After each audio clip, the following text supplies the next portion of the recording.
Before starting equations representing two और मोर straight lines, थोड़ा कुछ प्रॉब्लम्स के बारे में और देख लेते हैं, ठीक है। कुछ 3 प्रॉब्लम्स हैं, उनको मैं अभी एक साथ करवाऊंगा, लेकिन उनको मैं अपलोड अलग अलग करवाऊंगा। तीनों प्रॉब्लम्स को एक एक करके अपलोड करूंगा, ठीक है।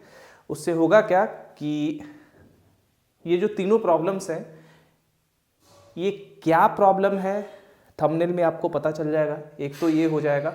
और अलग अलग करने से जो भी इन प्रॉब्लम्स को सॉल्व करने के लिए जो भी थियोरेटिकल पोर्शंस है वो आपको अच्छे से याद हो जाएगा, मेमोराइज हो जाएगा। चलिए ठीक है, शुरू करते हैं। और इन तीनों प्रॉब्लम्स को करने के बाद जो नेक्स्ट क्लास हमारा होगा उसमें हम लोग वैसे इक्वेशंस के बारे में पढ़ेंगे जो 2 या 2 से ज़्यादा स्ट्रेट लाइंस को रिप्रेजेंट करते हैं, इक्वेशंस रिप्रेजेंटिंग 2 और मोर स्ट्रेट लाइंस। ठीक है, चलिए।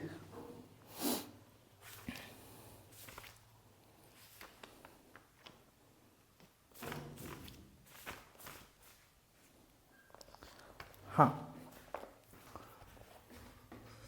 जो पहला प्रॉब्लम है वो है आपका find the equation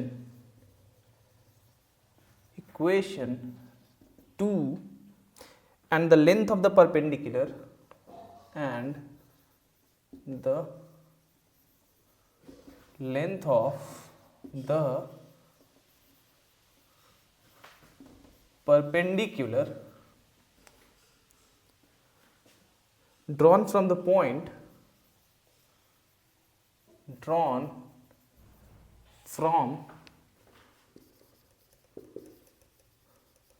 the point 1 1 upon the straight line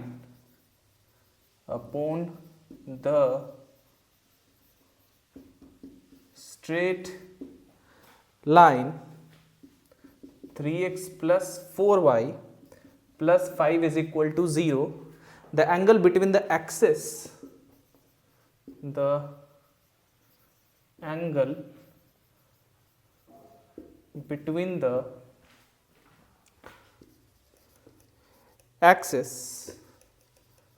being 120 degree. चलिए सबसे पहले क्वेश्चन को समझ लेते थे। अब एक्सिस के बीच का एंगल 120 डिग्री है, तो यहां से तो हमें ये समझ में आ जाना चाहिए कि जो हमारा एक्सिस है वो ऑब्लिक है, right. So find the equation 2 and the length of the perpendicular drawn from the point 1 1 upon the straight line this.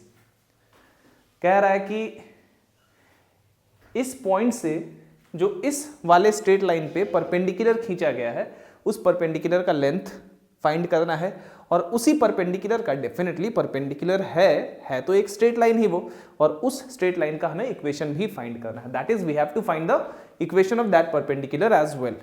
चलिए आसान क्वेश्चन है, फिगर समझ लेते हैं थोड़ा। यहाँ पे फिगर समझना भी नहीं है कुछ वैसा, बिना फिगर के ही हम बना सकते हैं, ठीक है। सबसे पहले ये देखिए कि लेंथ ऑफ द परपेंडिकुलर जो है ऑब्लिक कोऑर्डिनेट्स के लिए किसी पर्टिकुलर पॉइंट से किसी पर्टिकुलर स्ट्रेट लाइन में क्या होता है। अगर कोई पॉइंट H और K है, इस पॉइंट से अगर इस स्ट्रेट लाइन पे हम परपेंडिकुलर खींचे तो क्या होता है, पिछले क्लास से आपको याद होगा, फिर से देख लीजिए कि क्या होता है। लेंथ जो होता है वो होता है आपका A into H plus B into I plus C divided by square root of A square plus B square minus 2ab cos omega, और ऊपर में यहाँ पे साइन ओमेगा के साथ मल्टीप्लाई होता है यानी कि न्यूमरेटर में, ठीक है। ये होता है length of the formula. So now coming back to the question, यहां पे जो हमारा लेंथ होगा वो क्या होगा, the required length of the perpendicular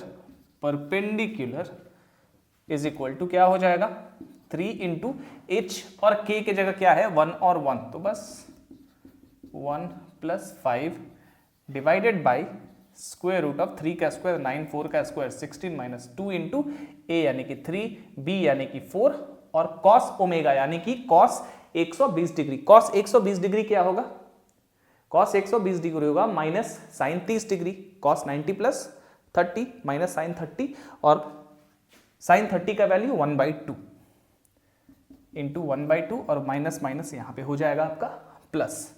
यहाँ पे साइन ओमेगा यानी कि साइन 120, साइन 120 का मतलब कॉस 30, और कॉस 30 का वैल्यू √3/2, ऊपर में हमने √3/2 से मल्टीप्लाई कर दिया, ऊपर आ गया 12 इंटू √3/2, और नीचे 2 से इस 2 को काट देते हैं, 25 और 4 × 12 यानी कि 37। कितना आ गया हमारा 6 √3/37, √37 यहाँ √37, और इसको अगर √37/√37 से हम लोग न्यूमरेटर और डिनोमिनेटर में मल्टीप्लाई करते हैं तो हमारा आएगा 6 की 9 2 11 square root of 111 divided by 37। This is the length of the perpendicular.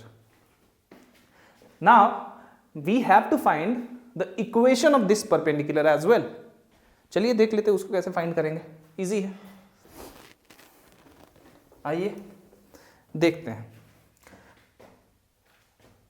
The given equation is,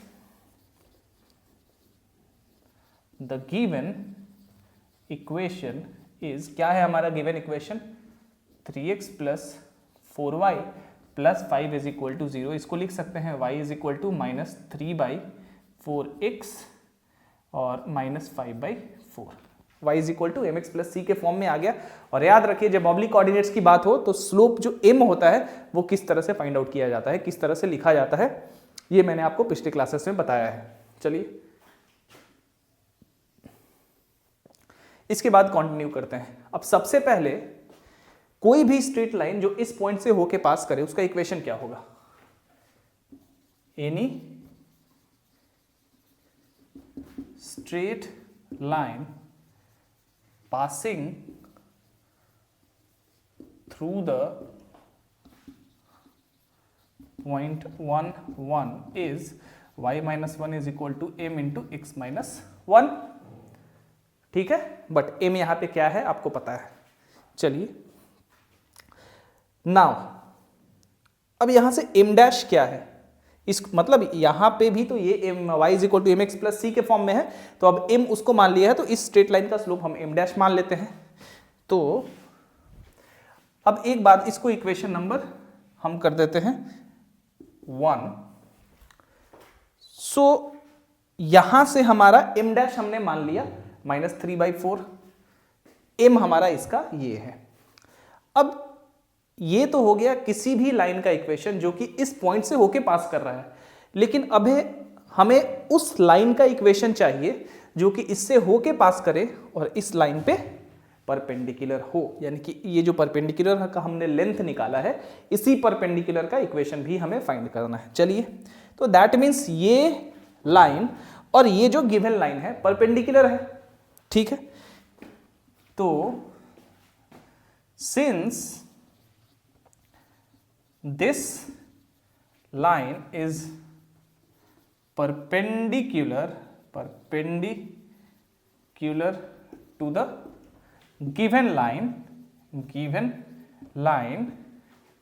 therefore आपको याद होगा 1 plus m dash into cos omega plus m into m dash is equal to 0 होना चाहिए। ऐसा क्यों होना चाहिए ये भी आपको एक बार रिवाइज करवा देता हूं। अब ये स्ट्रेट लाइन परपेंडिकुलर है। मान लीजिए कि आपके पास दो स्ट्रेट लाइन है, m1x plus c1 and y is equal to m2x plus c2 for oblique coordinates.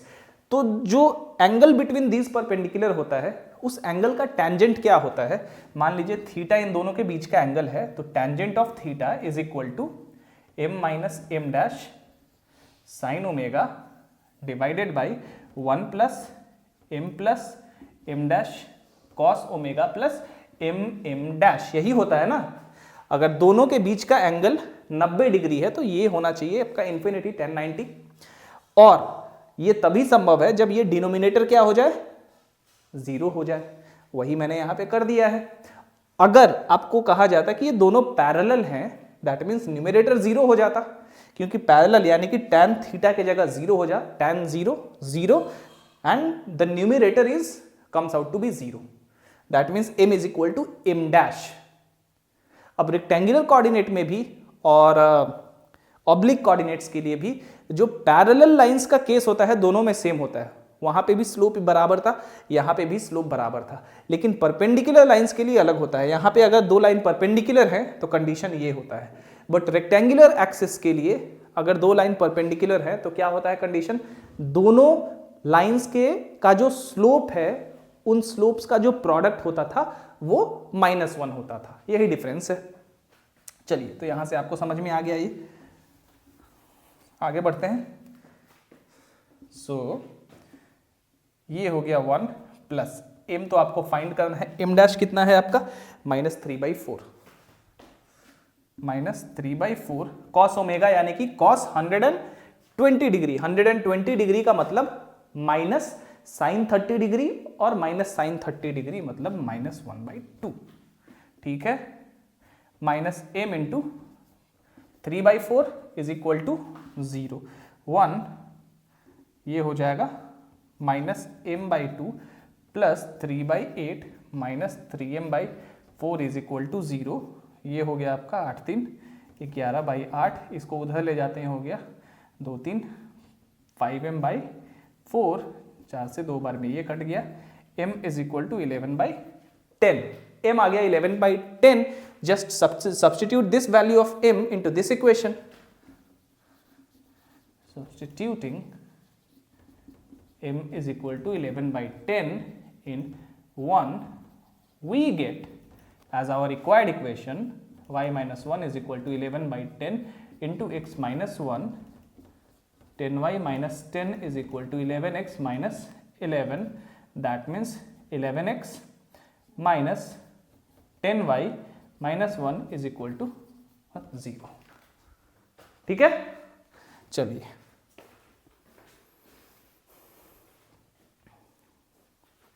आगे बढ़ते हैं। ये हो गया एक पहला क्वेश्चन। आई होप ये प्रॉब्लम आपको समझ में आया हो ठीक से। ये ऑब्लिक कोऑर्डिनेट्स के लिए है, तो जिन बच्चों को ऑब्लिक कोऑर्डिनेट्स के प्रॉब्लम्स बनाने हैं उनके लिए है ये। चलिए आगे बढ़ते हैं और दूसरे प्रॉब्लम की तरफ बढ़ते हैं अब।